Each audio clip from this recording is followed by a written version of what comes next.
पाकिस्तान से इस वक्त की बहुत बड़ी खबर आई है। आज आपको सबसे पहले वो बताने जा रहा हूं। पाकिस्तान से जो बड़ी खबर आ रही है उसमें दावा यह है कि पाकिस्तान के रक्षा मंत्री ख्वाजा आसिफ का बहुत बड़ा बयान आ गया है।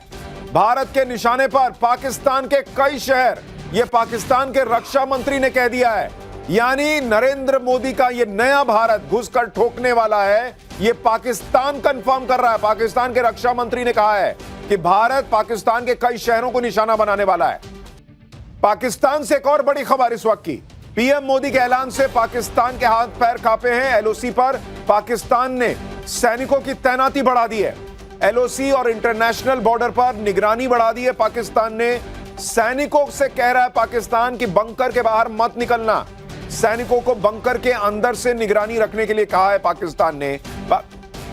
पाकिस्तान को भारत के संभावित हमले का डर है और पाकिस्तान पर एक एक रात भारी है। उनको अभी यह समझ में नहीं आ रहा कि कब भारत घुस जाएगा, कब भारत ठोक देगा। और आप सोचिए कैसा ही देश है, अपने सैनिकों से कह रहा है कि बंकर में छुपे रहो, बाहर मत निकलना, कहीं भारत मार ना दे। यह पाकिस्तान के डर का आलम है इस वक्त। एक और बड़ी खबर, पाकिस्तान के प्रधानमंत्री शहबाज शरीफ अब पहली बार सामने आए हैं। 2 दिन में पहली बार सामने आए हैं पाकिस्तान के पीएम शहबाज शरीफ। भारत ने पाकिस्तान के खिलाफ जंग जैसे ऐलान किए हैं, यह शहबाज शरीफ भी कह रहे हैं। पाकिस्तान के खिलाफ भारत का बहुत आक्रामक रवैया है, यह पाकिस्तान के प्रधानमंत्री ने भी कह दिया है। इसके अलावा भारत की बड़ी तैयारी से पाकिस्तान घबराया हुआ है। एक और बड़ी खबर इस वक्त आ रही है, पाकिस्तान के खिलाफ भारत की चौतरफा तैयारी से जुड़ी हुई। आर्मी चीफ, भारत के आर्मी चीफ कल कश्मीर के दौरे पर जाएंगे। राफेल सुखोई 30 के साथ इंडियन फोर्स का युद्धाभ्यास होगा, जिसका नाम ही इस युद्धाभ्यास का आक्रमण दिया गया है। यानी भारत भी बहुत अग्रेसिव मूड में है और उसकी वजह क्या है आज आपको पाठशाला में विस्तार से बताऊंगा। लेकिन इन बड़ी ब्रेकिंग्स के बाद अब आपको बताता हूं कि पाकिस्तान पर एक्शन लेने के लिए पूरी दुनिया नरेंद्र मोदी के साथ कैसे खड़ी हो गई है। बड़ी खबर यह है कि पीएम मोदी के पास दुनिया के कई नेताओं के फोन लगातार आ रहे हैं। फ्रांस के राष्ट्रपति ने फोन पर पीएम मोदी से बात की है। इटली की पीएम जॉर्जिया मेलोनी ने प्रधानमंत्री नरेंद्र मोदी से फोन पर बात की है। जापान के पीएम ने भी पीएम मोदी से फोन पर बात की है। जॉर्डन के किंग ने पीएम मोदी से फोन पर बात की है। इजराइल के पीएम नेतन्याहू ने पीएम मोदी को फोन करके उनसे बात की है। यानी प्रधानमंत्री नरेंद्र मोदी की हालत यह है कि उनका फोन घनघनाया जा रहा है। कतर, इराक, कुवैत ने पहलगाम आतंकी हमले की निंदा कर दी है। यानी इस्लामिक देश भी पाकिस्तान के साथ खड़े नहीं हैं, वो भारत के साथ खड़े हैं। सब मोदी के साथ खड़े हैं, दुनिया मोदी के साथ खड़ी है। ट्रंप भी इससे पहले कल फोन पर बात कर चुके हैं नरेंद्र मोदी से। दुनिया इस वक्त भारत के साथ खड़ी है, यह साफ साफ दिख रहा है। पाकिस्तान ने भी वही गलती कर दी थी शायद जो बहुत से लोगों ने 2024 का चुनावी रिजल्ट देखकर कर दी थी। यहां पर कुछ लोगों ने सोच लिया था कि 240 सीटें वाले मोदी तो कमजोर मोदी होंगे, लेकिन मोदी ने ऐसे लोगों को भी कायदे से जवाब दिया और आज पाकिस्तान के पैरों तले से जमीन खींच ली, खुला ऐलान करके कि ऐसी सजा दूंगा कि मिट्टी में मिला दूंगा। प्रधानमंत्री मोदी ने आज पाकिस्तान के आतंकियों को और उनके आकाओं को क्लियर कट कह दिया है कि पाताल में भी छिप जाओगे तो भी वहां से ढूंढ के तुमको भयंकर सजा देंगे हम। ऐसी सजा जिसकी कल्पना नहीं की होगी, क्योंकि भाई जो थेथर किस्म का आदमी होता है, कई बार उसको आम बोलचाल की भाषा में लतखोर कहते हैं, कि उसको पाकिस्तान की हालत वही है, उसको पता है कि भाई मैंने ये किया है तो 2-4 तो पड़ेगी ही पड़ेगी। लेकिन नरेंद्र मोदी ने ये कह दिया है कि तुमने जो कल्पना नहीं की है ना, इस बार तुम्हारे साथ वो करेंगे भाई। और इसलिए पाकिस्तान में इतनी हलचल है, इतनी खलबली मची हुई है, उनकी हालत खराब हो रही है। पीएम मोदी के इस खुल्लम खुल्ला ऐलान से पाकिस्तान खौफ में है, इतना खौफ में है कि वो चाहकर भी अपना खौफ छिपा नहीं पा रहा है, क्योंकि उसे पता चल गया है कि बात अब बहुत आगे बढ़ चुकी है। यूटर्न का मामला ही नहीं बचा। मोदी उस मूड और मोड में दिख रहे हैं जैसे पहले नहीं दिखे। पाकिस्तान को समझ आ गया है बॉस कि भारत पर आतंकी हमला करके उससे बहुत बड़ी गलती हो गई। अब मोदी पाकिस्तान को भूल सुधार का मौका नहीं देने वाले, बल्कि पाकिस्तान फिर से ऐसी कोई गलती करने लायक बचे ही नहीं, यह नरेंद्र मोदी का प्लान है। बॉस, किसी को आतंकी बनाना, कहना कि जाओ वहां जाकर फट जाओ, मर जाओ, मार दो, बहुत आसान होता है। लेकिन जब अपने मरने की बारी सामने दिखने लगती है तो सबके दिमाग में केमिकल लोचे होने लगते हैं, जो पाकिस्तान के हुक्मरानों के साथ हो रहा है। पाकिस्तान को समझ आ रहा है कि यह टाइम फैंटम बनने का नहीं है, चीता बनने का नहीं है, जान बचाने का है। क्योंकि भारत ने अपने एक्शन से जता दिया है कि भारत भयंकर गुस्से में, भारत ने समुद्र में पाकिस्तान को अपनी ताकत दिखाते हुए आईएनएस सूरत से मिसाइल का सफल परीक्षण कर दिया। उधर भारत के आर्मी चीफ कल कश्मीर जाने वाले हैं। इसके साथ साथ भारत ने 25 देशों को पाकिस्तान की करतूत का कच्चा चिट्ठा भेज दिया है कि देख लो, यह है पाकिस्तान और इसलिए इसको ठोकना जरूरी है। यानी सैन्य कार्रवाई से लेकर डिप्लोमेटिक चैनल तक पीएम मोदी ने पाकिस्तान को करंट पर करंट दे रखा है। पीएम मोदी ने सबसे बड़ा झटका तो पाकिस्तान के साथ सिंधु जल समझौते को रोककर कल ही कर दिया था, क्योंकि सिंधु जल समझौता वो समझौता है जिस पर आज तक भारत ने कभी रोक नहीं लगाई। भाई 1960 के बाद पाकिस्तान से 3 युद्ध हो गए, उस दौरान भी सिंधु संधि नहीं रुकी। पीएम मोदी ने पाकिस्तान के खिलाफ वो एक्शन लिया जो एक्शन आज तक भारत की किसी सरकार, किसी प्रधानमंत्री ने नहीं लिया था। और यह वो कदम है जो पाकिस्तान पर सर्जिकल और एयर स्ट्राइक से भी कहीं बड़ा है। पाकिस्तान पर सैकड़ों मिसाइल और बम दागने से भी बड़ा कदम है। यह एक तरह से पाकिस्तान के खिलाफ जंग का ऐलान है।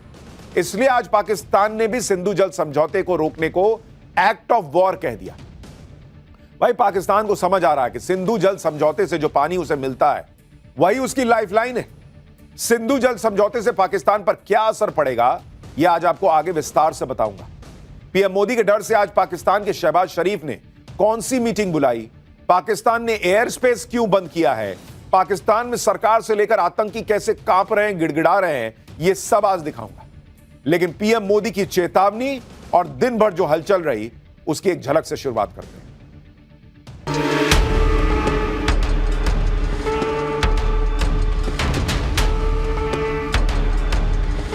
अब आतंकियों की बची खुची जमीन को भी मिट्टी में मिलाने का समय आ गया है।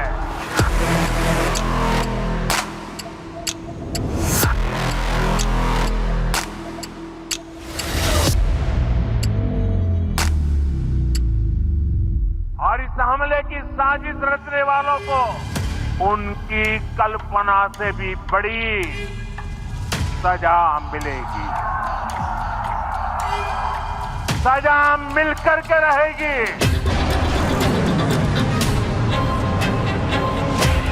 अब आतंकी आकाओं की कमर तोड़ कर रहेगी।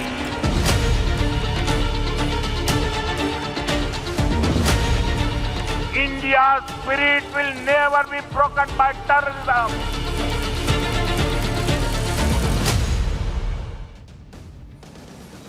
नरेंद्र मोदी ने सार्वजनिक मंच पर खुला ऐलान कर दिया है कि खेल तुमने शुरू किया था, खत्म भारत करेगा। अब तांडव होगा बॉस, और पिक्चर तो अभी शुरू हुई है। नरेंद्र मोदी आर पार के मोड में है, मूड में है। आज नरेंद्र मोदी ने साफ कह दिया कि आतंकियों को मिट्टी में मिला देंगे, ऐसी सजा देंगे जो किसी ने सोचा नहीं होगा।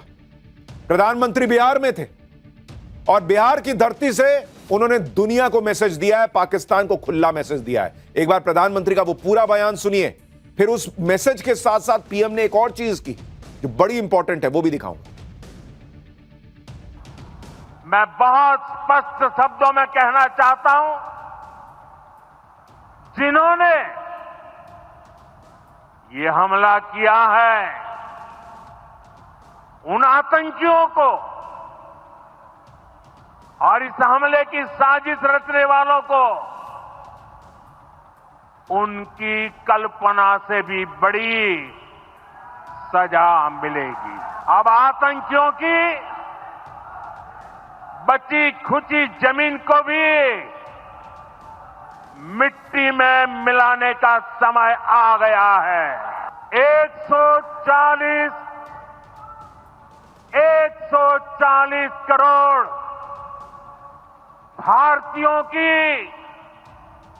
इच्छा शक्ति अब आतंकी आकाओं की कमर तोड़ कर रहेगी। नरेंद्र मोदी नी जर्क रिएक्शन में विश्वास नहीं रखते। नरेंद्र मोदी आनन फानन में कुछ भी कर देने में विश्वास नहीं रखते, लेकिन जब करते हैं तो ठोस कदम उठाते हैं। और जब बोल के कर रहे हैं तब तो भैया पाकिस्तान को समझ में आ रहा है कि इस बार तो इन्होंने बोल दिया है, क्योंकि उसको भी पता है ना कि मोदी जो कहते हैं वो करते हैं। ये तो बच्चा बच्चा जानता है। कल से जो एक्शन शुरू हुआ वो आज भी चल रहा है। पाकिस्तान को नरेंद्र मोदी छोड़ेंगे नहीं, पाकिस्तान को चौतरफा घेरने की शुरुआत हो चुकी है। हम आपको बताएं, आईएनएस विक्रांत को समंदर में उतार दिया गया है। आईएनएस विक्रांत पर मिग-29 फाइटर तैनात हैं। आईएनएस विक्रांत पर राफेल की भी तैनाती होगी। उधर आईएनएस सूरत भी ताकत दिखा रहा है, यानी पाकिस्तान को समंदर के रास्ते घेरने की भी पूरी तैयारी शुरू हो चुकी है। आईएनएस सूरत पर आज ही मिसाइल टेस्ट हुआ है। आईएनएस सूरत इंडिजिनस गाइडेड मिसाइल डिस्ट्रॉयर की सफल टेस्टिंग कर दी गई है। यह तस्वीर देखिए, यह पाकिस्तान के अंदर भी यह तस्वीर घूम रही है, वायरल हो रही है कि भाई ये तो चौतरफा आ रहे हैं। हमला होने की हालत में यह मिसाइल खुद ही दुश्मन की मिसाइल को पहचान कर उसे हवा या पानी में ही खत्म करने की ताकत रखता है, जो अभी आप स्क्रीन पर देख रहे हैं। उधर पाकिस्तान पर दनादन डिप्लोमेटिक एक्शन भी चल रहे हैं। आज ही भारत ने सारे पाकिस्तानियों के वीजा रद्द कर दिए, मेडिकल वीजा कैंसल। बॉस तुम यहां मार रहे हो और यहां के इलाज कराओगे, कराओ अपने यहां, वहीं कराओ। पाकिस्तानियों को तुरंत भारत छोड़ने के लिए आज कह दिया गया। भारतीयों को भी कहा गया कि पाकिस्तान मत जाइए। अभी क्लियर कट संदेश है, काउंटडाउन इज ऑन, काउंटडाउन शुरू हो चुका है। किसी भी वक्त पाकिस्तान पर हमला हो सकता है। पाकिस्तान को पिछले 24 घंटे में भी समझ आ गया होगा कि उसके साथ जो होने वाला है वो पहले से कहीं बड़ा होगा, बहुत बड़ा होगा। क्योंकि आज ही भारत ने 25 देशों के डिप्लोमेट्स को बुलाकर बता दिया कि पाकिस्तान की करतूत क्या है। इन 25 देशों में अमेरिका शामिल है, रूस, चीन, यूके, कनाडा, ये सारे देश शामिल हैं। G20 के सारे देश शामिल हैं। नरेंद्र मोदी की आप स्ट्रैटेजी देखिए बॉस। डिप्लोमेटिक लेवल पर अलग काम चल रहा है, डिफेंस के लेवल पर अलग काम चल रहा है। युद्ध करना है, कोवर्ट एक्शन होना है, क्या होना उसके लिए अलग काम चल रहा है। और ये सर्वदलीय बैठक हो रही है, मतलब चौतरफा चीजें चल रही है भाई। दुनिया को बुला के बता दिया है कि देखो ठोकेंगे तो ऐसे ही नहीं ठोक रहे, ये है ही लात खाने के लिए बने हुए, इसलिए इनको ऐसा करना पड़ रहा है। पूरी वर्ल्ड कम्युनिटी को भारत साथ लेकर आ गया है। और इसलिए आप देखिए कि आज बिहार की रैली में नरेंद्र मोदी अचानक हिंदी बोलते बोलते पीएम अंग्रेजी में बोलने लगे। लोगों को समझ में नहीं आया कि पीएम मोदी अचानक अंग्रेजी में क्यों बोले, क्योंकि भाई बिहार हिंदी भाषी प्रदेश है। ज्यादातर लोग हिंदी बोलते हैं, भोजपुरी बोलते हैं, मैथिली बोलते हैं। अंग्रेजी में वहां जाकर नरेंद्र मोदी जैसे नेता क्यों बोलेंगे? लेकिन अंग्रेजी में नरेंद्र मोदी ने इसलिए बयान दिया वहां पर क्योंकि वो वर्ल्ड कम्युनिटी को भी मैसेज देना चाहते थे। सुनिए, पीएम मोदी ने बिहार की रैली में हिंदी में पाकिस्तान को चेतावनी देने के बाद कैसे तुरंत अंग्रेजी में दुनिया को भी मैसेज दिया कि भारत क्या करने वाला है। Today from the soil of Bihar I say to the whole world, India will identify, track and punish every terrorist and their backers. We will pursue them to the ends of the earth. India's spirit will never be broken by terrorism. Terrorism will not go unpunished. Every effort will be made to ensure that justice is done. I thank the people of various countries and their leaders who have stood with us. यानी प्रधानमंत्री मोदी ने clear cut कहा कि identify करेंगे, track करेंगे और चुन चुन कर मारेंगे, घर में घुसकर मारेंगे। और यही काम तो इजराइल भी करता है। और पीएम मोदी ने दुनिया को बता दिया कि किसी गफलत में मत रहना कि हम क्या करने वाले, ऐसा सोचने की जरूरत नहीं है, हम करेंगे भाई। बता रहे हैं तुमको, अंग्रेजी में भी बता रहे हैं और देश के लोगों को हिंदी में भी बता रहे हैं। शाम होते होते इजराइल के पीएम नेतन्याहू का पीएम मोदी को फोन आ गया, क्योंकि उनको समझ में आ गया कि जो हम करते हैं वही मोदी अब करने वाले हैं, भारत करने वाला है। फोन पर नेतन्याहू की पीएम मोदी से क्या बात हुई, इस पर विदेश मंत्रालय ने बताया। पीएम मोदी ने नेतन्याहू को पाकिस्तान की करतूत के बारे में बताया, कहा कि भारत इस हमले के दोषियों को सजा देकर रहेगा। इजराइल के पीएम ने पहलगाम हमले की कड़ी निंदा की और कहा कि वो भारत के साथ है। पहलगाम ने जो हमला हुआ वो हमला ठीक वैसा ही था जैसे इजराइल पर हमास ने हमला किया था। जैसे इजराइल में म्यूजिक फेस्टिवल में हमास के आतंकियों ने हमला करके निर्दोष लोगों को मारा था, उसी तरह से पहलगाम में आतंकियों ने बेगुनाह पर्यटकों पर गोलियां बरसाई, उनका धर्म पूछ पूछ कर। जवाबी कार्रवाई में इजराइल ने गाजा को तहस नहस कर दिया था और अब पूरी दुनिया यही मानकर चल रही है कि पीएम मोदी भी पाकिस्तान को गाजा की तरह खंडहर बना सकते हैं। सुनिए अमेरिका और इजराइल के बड़े बड़े अधिकारी क्या कह रहे हैं। The only reaction that the United States should take is a formal designation of Pakistan as a state sponsor of terror and a designation of Asif Munir as a terrorist. It's now the duty of India to do to Pakistan and to Pakistan's ISI what Israel did to Hamas. It's time to wipe out the leadership of the ISI, to treat them as a designated terror group. The murder of countless Americans, then there's no reason why Prime Minister Modi can't use the same example and demand that Asif Munir go the way of Qasem Soleimani. He should be one drone away from being permanently removed from the battlefield. Israel has been had the resolve to attack Hamas in the way it did. We are going to continue doing it while defending our principles and defending our laws and our values. And I'm sure India is going to do the same. We are in a pretty similar situation here, and we have to work together. We will continue to work together. Boss, दुनिया भारत के साथ खड़ी है। America से लेकर Israel तक सब कह रहे हैं कि जो हमास के साथ हुआ वो भारत को पाकिस्तान के साथ कर देना चाहिए। कुछ बड़ा होने वाला, इसकी तैयारी हर तरफ से दिख रही है। गृह मंत्री अमित शाह आज अचानक राष्ट्रपति के पास पहुंच गए। उनके साथ विदेश मंत्री एस जयशंकर थे। अमित शाह के हाथ में लाल रंग की फाइल थी। ऐसी ही file cabinet committee on security यानी सीसीएस की बैठक में पीएम मोदी के पास भी थी। राष्ट्रपति तीनों सेनाओं की कमांडर होते हैं और राष्ट्रपति को इस तरह से अचानक ब्रीफ करना यह एक बड़ी मैसेजिंग है।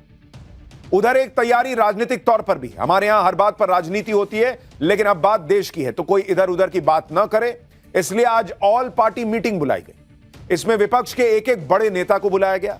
सारे नेताओं को राजनाथ सिंह और अमित शाह ने खुद ब्रीफ किया कि पहलगाम में क्या हुआ और कैसे हर हाल में नरेंद्र मोदी बदला लेंगे। इस मीटिंग में कांग्रेस से खड़गे शामिल हुए, राहुल गांधी पहुंचे। समाजवादी पार्टी से रामगोपाल यादव थे। आम आदमी पार्टी से संजय सिंह, 12 से ज्यादा पार्टियों के नेता इस मीटिंग में थे। सबको कल रात से खुद अमित शाह या राजनाथ सिंह ने फोन करके बुलाया था। ओवैसी कल से रो रहे थे कि अरे हमको तो मीटिंग में बुलाया ही नहीं। बाद में उन्हें खुद अमित शाह ने फोन करके मीटिंग में बुलाया कि आइए आप भी आ जाइए। सुनिए ओवैसी ने क्या बताया। मसला बड़ा अहम है, नेशनल इंपॉर्टेंस का है, जो ऑल पार्टी मीटिंग होने जा रही है कि इसमें सब पार्टीज को बुलाया जाए। तो अभी जब मैं आपसे बात कर रहा था तो होम मिनिस्टर ऑफिस से होम मिनिस्टर मेरे से बात किए और बोले कहाँ हैं आप? तो मैं सर हैदराबाद में हो। तो बोले देर होगी मगर आप आइए। तो अभी अगर टिकट मिलेगा इंशाल्लाह, मैं बोला हूँ जो भी टिकट मिलेगा पहुंचेंगे और उसमें शिरकत करेंगे और अपनी बात को रखेंगे। आप देख रहे हैं नरेंद्र मोदी की जो सोच है कि भाई सबको साथ लेके चलना है, पॉलिटिक्स से ऊपर उठकर सर्वदलीय बैठक कर रहे हैं। ओवैसी कितना सुनाते हैं, ओवैसी को भी नहीं छोड़े, बोले अच्छा चलिए आप भी आ जाइए, कोई बात नहीं। जबकि क्राइटेरिया था कि भाई 5 सांसद जिनके हैं उन्हीं पार्टियों को बुलाया जाएगा, लेकिन ओवैसी बोल रहे थे हमको नहीं बुलाया, हमको नहीं बुलाया। बोले आइए ना भाई, आप भी आ जाइए, क्या है। सर्वदलीय बैठक में शामिल रहे राहुल गांधी ने बैठक के बाद कहा कि सभी दलों ने सरकार को समर्थन दिया है, सरकार जो एक्शन लेना चाहती है हम सब सरकार के साथ। एक बार राहुल गांधी को भी सुनिए। कंडेम किया है सबने जो हुआ है और पूरी सपोर्ट किया ऑपोजिशन ने सरकार को, कोई भी एक्शन नहीं। और इस वक्त ऑल पार्टी मीटिंग पर एक और बड़ी खबर आ रही है। सरकार ने माना कि कहीं ना कहीं चूक हुई है और अब यह पता लगाना जरूरी है कि वो चूक आखिरकार कहां हुई। यानी सरकार ने माना है कि सुरक्षा में चूक हुई है। यह सूत्र दावा कर रहे हैं कि ऑल पार्टी मीटिंग में सरकार ने कहा है कि हां भाई गलती हुई है, कुछ तो कमी रही है और वो कमी कहां रही और वो कमी कहां रही इसको चेक करना होगा, क्योंकि अगर सब कुछ ठीक रहता तो यहां बैठे रहने की जरूरत ही नहीं होती। ये तो अंडरस्टूड है। और ये आज सरकार ने सर्वदलीय बैठक में सबको कहा कि हां भाई कुछ कमी रही है, हम मान रहे हैं इसको, लेकिन अब वक्त उस कमी से आगे बढ़ के जवाब देने का है। सर्वदलीय बैठक के बाद केंद्रीय मंत्री किरण रिजिजू ने कहा है कि बैठक अच्छी रही, सभी दलों ने सरकार की कार्रवाई का समर्थन भी किया है, चाहे राजनीतिक हो, चाहे डिप्लोमेटिक हो, चाहे मिलिट्री तैयारी। भारत हर तरीके से रेडी है। यही सब देखकर ही पाकिस्तान के होश उड़े। सबको नरेंद्र मोदी के भारत में विश्वास है, सबको नरेंद्र मोदी के कहे में विश्वास है कि जब अगर मोदी ने कह दिया है तो वो छोड़ेंगे नहीं। पाकिस्तान में हर कोई जानता है कि मोदी छोड़ेंगे नहीं, कुछ ना कुछ तो बड़ा होगा। पाकिस्तान अपना यही डर छिपाने के लिए भारत को गीदड़ भभकियां भी दे रहा है। आज पाकिस्तान ने अपनी नेशनल सिक्योरिटी कमेटी की मीटिंग की, जैसे भारत में कल पीएम मोदी ने सीसीएस की मीटिंग की। पाकिस्तान की इस बैठक में पाकिस्तान की तीनों सेना के प्रमुख और शहबाज शरीफ के मंत्री शामिल। इस मीटिंग के बाद पाकिस्तान ने कुछ फैसले लिए हैं, यह बताया गया। पाकिस्तान ने भारत के लिए एयर स्पेस बंद कर दिया है, तो कर दो, हम कौन सा मारे जा रहे हैं। वाघा बॉर्डर को बंद कर दिया है, तो हमने तो पहले ही अटारी बंद कर दिया था, हम ऑलरेडी दरवाजा बंद किए हुए, ये कह रहे हमने भी बंद कर दिया, तो तुम्हारे लिए तो दरवाजा ऑलरेडी बंद था। सभी तरह का व्यापार खत्म करने की बात कही है। हाँ, हमारे यहां तो लाले पड़ जाएंगे जैसे तुम्हारे यहां से सामान नहीं आएगा। ऑलरेडी बंद था, जो छोटा मोटा सामान आता था उसका फायदा तुमको ही होता था। कटोरा लेके दुनिया में घूमते हो, भीख मांगते हो देश चलाने के लिए, तुम्हारा ज्यादा नुकसान है। बायलैटरल एग्रीमेंट्स को खत्म करने की बात कही गई। शिमला समझौते से बाहर आने की धमकी दे रहा पाकिस्तान, आ जाओ। उसके पास सोचिए कुछ भी नहीं है। इंडस वाटर ट्रीटी के जवाब में कह रहा हम शिमला समझौते से बाहर आ जाएंगे। तो एक काम करो, जो तुम्हारे 90,000 सैनिक हमने छोड़े थे 1971 में शिमला समझौते के तहत, उनको भी वापस भेज दो। यहां कुछ उनको लेबर का काम देंगे हम लोग। इन सब से कुछ होने वाला नहीं है, पाकिस्तान को भी पता है, लेकिन पब्लिक को कुछ तो दिखाना है कि भाई मोदी ने ठोक दिया तो हमने क्या किया, हम भी करेंगे। यह बात पाकिस्तान जानता है कि मोदी को रोक नहीं पाएंगे, भारत को रोक नहीं पाएंगे। पाकिस्तान की लंका लगनी तय है। आज पाकिस्तान का शेयर बाजार औंधे मुंह गिर गया। कराची स्टॉक एक्सचेंज में 2565 अंकों की गिरावट हुई है। नेगेटिव सेंटीमेंट की वजह से यह भयंकर गिरावट है। निवेशक अपना पैसा बाजार से निकाल के भाग रहे हैं। भारत के एक्शन से निवेशकों का पैसा डूबने का डर है। दुनिया को समझ में आ रहा है कि भाई ये देश जो है इसमें पैसा लगाने का नहीं है। पाकिस्तान भले कहेगा हम भी ये कर देंगे, हम भी वो कर देंगे, दुनिया का कॉन्फिडेंस ही नहीं है कि ये कुछ कर पाएगा। तो उन्होंने कहा एक काम करो, तुम करते रहो, मेरा पैसा निकाल लेने दो, मैं पैसा नहीं डुबाने वाला, तुम्हारा देश तो डूबा ही है। पाकिस्तान की बर्बादी की स्क्रिप्ट फाइनल है बॉस, और यह स्क्रिप्ट लिखने की शुरुआत कल ही हो चुकी थी, जिसमें पीएम मोदी ने सिंधु संधि पर रोक लगा दी थी। इसमें पाकिस्तान पानी के लिए तरस जाएगा, बिजली के लिए तरस जाएगा। भारत और पाकिस्तान के बीच 1960 में सिंधु जल समझौता हुआ था। नेहरू और पाकिस्तान के अयूब खान ने यह समझौता साइन किया था। सिंधु जल समझौता वर्ल्ड बैंक की मध्यस्थता से हुआ था। समझौता सिंधु बेसिन से बहने वाली 6 नदियों के लिए हुआ। सिंधु बेसिन की 6 नदियों को पूर्वी और पश्चिमी नदियों में बांटा गया था। पूर्वी नदियों सतलज, व्यास और रावी के पानी पर भारत का अधिकार है। पश्चिमी नदियों झेलम, चिनाब और सिंधु के पानी पर पाकिस्तान का अधिकार है। अब आपको वो तस्वीर दिखाता हूं जो उस समय की है जब पंडित नेहरू और पाकिस्तान के राष्ट्रपति अयूब खान ने सिंधु जल समझौते पर दस्तखत किए थे। इन दोनों के साथ तस्वीर में उस समय वर्ल्ड बैंक के वाइस प्रेसिडेंट रहे विलियम इलिफ भी दिख रहे हैं।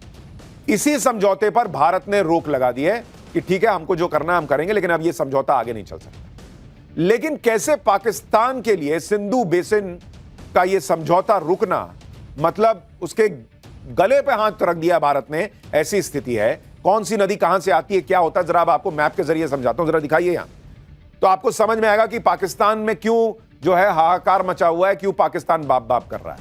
अब अगर आप देखेंगे कि जो सिंधु नदी है और जो आप देखेंगे ये जो जितनी नदियां निकल रही हैं जो आगे जाकर मिलती हैं, तो रावी नदी, चिनाब नदी, झेलम नदी, व्यास, सतलज, ये जो पूर्वी नदियां हैं, सतलज हो गया, रावी हो गई और व्यास नदी, ये भारत के हिस्से में आई थी और कहा गया कि भाई झेलम, चिनाब और सिंधु जो है वो पाकिस्तान के। लेकिन पाकिस्तान की दिक्कत क्या है, ये सारी नदियां जब बहते हुए पाकिस्तान में जाती हैं तो वो सब भारत से होते हुए जाती हैं। ये पाकिस्तान की सबसे बड़ी दिक्कत है। और भारत अगर ये पानी रोक देगा तो भाई पाकिस्तान में हाहाकार मच जाएगा, खेती के लिए पानी की दिक्कत हो जाएगी। ऑलरेडी आटा जो है वहां खत्म हो जाता है तो उसके लिए मारपीट मच जाती है। वहां जो है वो गेहूं जो है वो उगाने की स्थिति नहीं होगी। सिंधु समझौते की सभी 6 नदियां और सारी नदियां भारत से होकर पाकिस्तान में जाती है। इसमें सबसे बड़ी नदी है सिंधु नदी जो मानसरोवर से निकलती है। इसमें सतलज, व्यास और रावी पूर्वी नदियां हैं जिनके पानी पर भारत का अधिकार है। झेलम, चिनाब और सिंधु पश्चिमी नदियां हैं जिनके पानी पर पाकिस्तान का अधिकार है।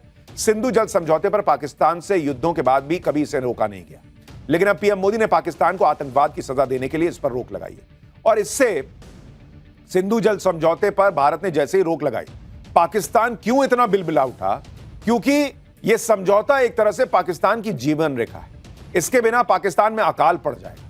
आप देखिए कि सिंधु जल समझौते पर रोक से पाकिस्तान पर कितना भयंकर असर पड़ेगा।